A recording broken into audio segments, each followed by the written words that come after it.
What is going on, everybody? Welcome to the channel. If you have not been here before, get down there, hit subscribe, leave some comments, and leave this video a big thumbs up. I promise you're going to enjoy the channel build series, cars, trucks, mini trucks, diesels, Jeeps.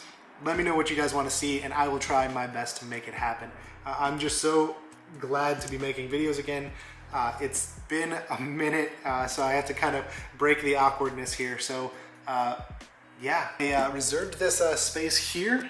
Looks like we have a little new filming studio. It's like right outside in this like courtyard type deal. It's gonna be our new little office here for a little bit. Right now we're gonna be talking about the pricing of the Jeep 392, and oh boy, did they come with the frickin' pricing. Right here on my computer, I'm looking at the price right now. They're starting at like $77,000. Let that sink in. $77,000 for a Wrangler. Let's compare that price to some other things here. It's not going to be completely apples to apples. Obviously, Jeep's kind of like an off-road machine, 4x4, all that stuff. So we're just going to start off basically with the base, $77,000. Wow. Let's just start with the Hellcat. Hellcat starts, I think, even less than $70,000. You can get them for like 60. Used ones for even 50. I know, granted, you can't get a freaking used 392 right now. However, we're just gonna say, the Hellcat's $65,000. You can get it for like freaking $12,000 less than a freaking Wrangler with the V8, and they're not even the same V8, by the way. The 392 is a 6.4 liter, and then the Hellcat is actually a supercharged 6.2 liter. So you're actually getting more horsepower, more torque, and a lot more fun, regardless of if you're going to take it off-road or stuff like that. But comparatively, you can buy a Hellcat for cheaper than the Wrangler 392. And this is a big one. This one will be, again, not apples to apples, but a lot closer to the Wrangler. Let's talk about the Ram TRX. Yeah, the Ram TRX is actually going to start way cheaper than the 392. I'm looking at the price right now. They start at $69,000. So $7,000 less. You can have a supercharged 6.2 liter V8 in a truck that has off-road capabilities. I mean, granted, they're going after a different market because it's supposed to be kind of like a desert runner, speed truck, something like that. But at the same time, you guys really have to think here. The Demon started around $80,000.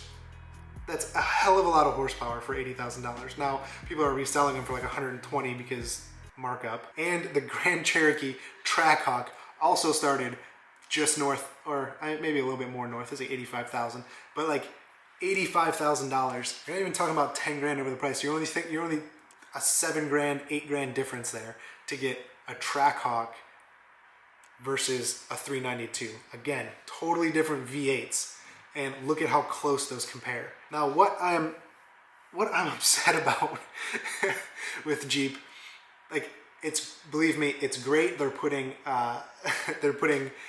V8s in Wranglers now out of the factory. Obviously, we have American AMW, American Motor Works, that have been doing swaps forever. They're not the only ones. People have been doing V8 swaps forever. But they kind of missed the mark for me because if you go into the forums, everybody's like, oh, I wish Jeep would put a V8 in here. I wish Jeep would put a V8 in here. I think that the marketing strategy they're going for is they're starting to price things way too high. They're starting to look at like high-end buyers, with the Trackhawk, even the TRX, the Demon. They're looking at pricing things way too high, which I get it. For like some of the performance makes sense. However, when you talk about like Wranglers, there's a ton of people. The Wrangler's biggest attribute, for example, is that when it comes to Wranglers and their fan base, Wranglers are the Mr. Potato Head of the car industry right now. Obviously, Bronco right now is trying to challenge all of that. But I do want to say that the amount of aftermarket, like, how many Jeeps have you ever seen that have just been completely stock? Not even a single like something is different. Like people change like even cup holder like mats or like their floor mats, or there's so many aftermarket parts for Jeeps that people build them the way that they want. I thought it was nice when they came out with the 4-cylinder with the turbo on it, just to give more engine options. Matter of fact, they even allow that engine in a sport. And a lot of people buy the sports because they can build them up. They can build them, they can save money by not buying the Rubicon, my mistake, but not buying the Rubicon and taking the sport or whatever the base model is and adding axles, adding lockers, adding whatever, and they can do it cheaper and build it the way they want, instead of buying like the highest end Rubicon and just starting at that price. Why is the entry level so high? And I guess that's my point here is I'm wondering why Jeep's making the entry level for a V8 Wrangler so high. Don't get me wrong, they're probably all going to sell out.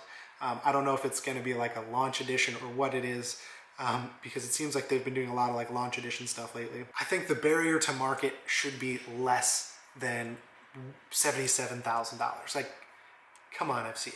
And I know Wrangler has gone a lot more four-door, but some super like strict enthusiasts are always like, I want a V8 and I want it to be manual, or I want a V8 and I want it in a two-door, which, let's be honest, that's probably absolutely never going to happen. But what's the problem with taking the V8s, even the smaller V8, because the one that's coming in the 392 is a 6.4 liter. Why not take something like the 5.7 liter V8, which is more than enough for a Wrangler. It's more than it's had in decades. But why not take a 5.7 and put it in sports and make it available for sports? Those would sell like hotcakes. There are so many enthusiasts that are after a V8 in a Wrangler that right now, before the 392 came out, this really sounds like I'm venting, but I mean, honestly, like let's be real here. Let's look at some of the points here. The only way you'd be able to get a Wrangler with a V8 inside of it right now is to do it aftermarket. Now that Jeep has been like, we're gonna do a 392, we're gonna do a V8 in the Wrangler. Everybody was hyped.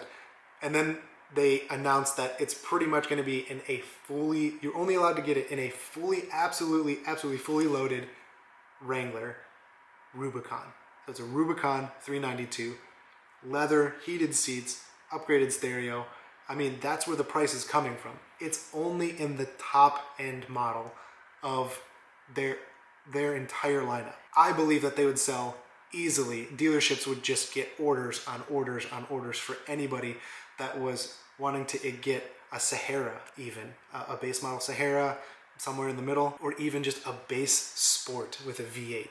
Some people don't care about like the luxuries of the inside, and they don't care about the Rubicon name. What they want is a V8 in a Wrangler, so that way they could build it from the inside out.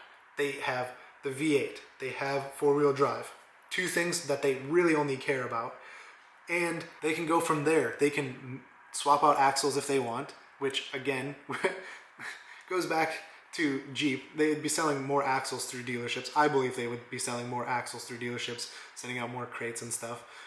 They would probably be making more money on lift kits because to support the heavier engine, they're going to have to beef up a lot of the springs and stuff. So again, that might not be a point because they may have to add that, from the factory. But let's just say, for the sake of things, lift kits, axles, lockers. There's so many things that people want to do themselves to save the money instead of spending the $77,000 up front.